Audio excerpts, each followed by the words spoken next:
Vedas, the Upanishad, they say that if you enter into Turiya Avastha, this is the state of truthfulness. The ultimate truth is Turiya Avastha. You go beyond the state of awakening, sleeping or dreaming. And then you enter into that state which is beyond all that. And that is the state of creation. When you enter into that, that is the time when you do the prayer. Every prayer is answered by the God. If it is with the pure intention. Now, again, one thing is there. The prayer must be with pure intention. The name pray, prayer, pure intention. Any prayer with impure intention will not be answered. So, as a Shiva yogi, you must practice first pure intention, Shuddha Bhavana. Every stage, you should not have a hidden agenda in life. You must live your life the way you want to live. So do not hide. Hide means living the life of a thief, doing the act of a thief. That is how you are trying to hide. No hidden agenda. The straightforwardness and pure intention. And with the moment you achieve pure intention in your worldly life, then you can initiate the process of purifying yourself.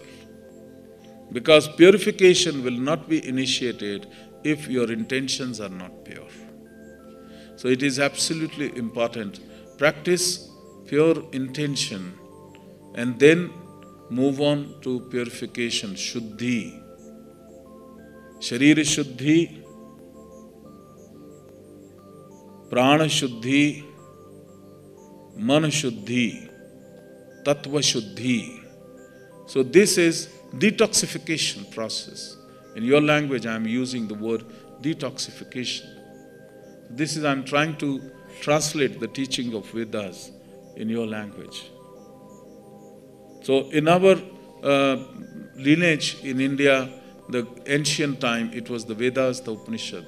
Then gradually came the Puranas, according to your emotions and all that. That was there. So, well, that is the part of the religious people to talk about the Puranas, whereas I am teaching you the way of life. The ancient wisdom which all the Maharshis, all the Saptarishis, which they practiced to make yourself one with the God, with the Supreme. Now, again, I don't want to use the word God because God means spirituality. I'm teaching you the science. But I'm happy, today I'm using the word God because even the science is also talking about God's particle. So they have also agreed that in the atom itself, there is a substance which is called God. So we cannot deny that. So you have to initiate, you have to activate. So as we go inside, see how we can reach to the God. Scientifically, I tell you. First is my body, I become aware of my body. Then I become aware of my organs. And then after that is, I meditate deep inside and focus on every cell of my body. And then you go deep inside. This is what I'm making all of you to do it, and you go into deep meditation.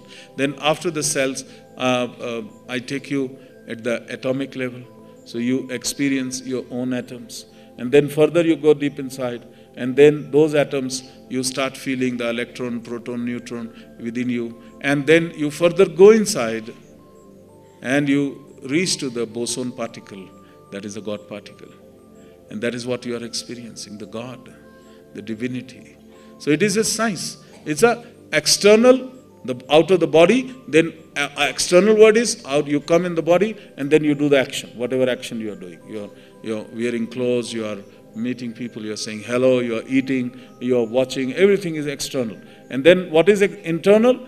This body, then I take an inward journey, then I feel, I am become aware of my every body part, and then I go inside, every organ, then I go inside and feel the tissues, the cells, and then the DNAs, and then I go deep inside, I feel the atoms, then I feel the electron, proton, neutron, and then I feel the boson particle further deep inside, and that is one with the God.